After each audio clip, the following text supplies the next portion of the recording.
I gyngred y de ac mae Llansawel a Llanelli yn llygad eu lle yn llety uwch gyngred Cymru y tymor nesa.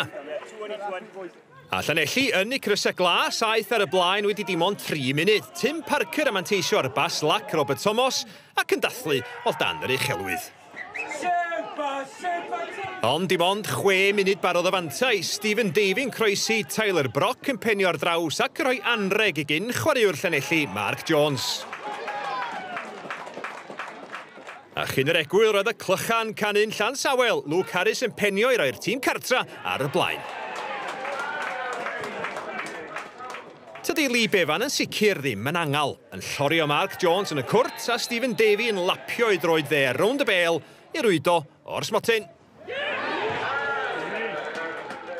Trodd tair yn bedair wedi 78 munud. Mark Jones enillodd uwch gyngred Cymru gyda Llanelli dros 10 yn ôl yn sgorio'i ail o'r noson i goroni perfformiad campus gan sicrhau 8fed buddigoliaeth yn olynol i Lansawel.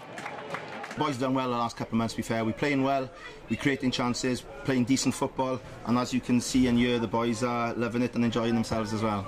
I am disappointed. I thought we more than deserved something out of the game. I thought we probably had possession-wise 60% of the game. Second half, the guys came out. We were 2 and down. We had a great start of the game after a minute. Unfortunately, we conceded 2 first half, but we came out second half, and I thought we totally dominated. Fair play to Britain Ferry. They did catch us in the break a number of times, 2, 3, 4 times, and whereas they capitalised on their chances and we didn't capitalise on our chances. I thought we could have scored 4, 5, 6 goals today.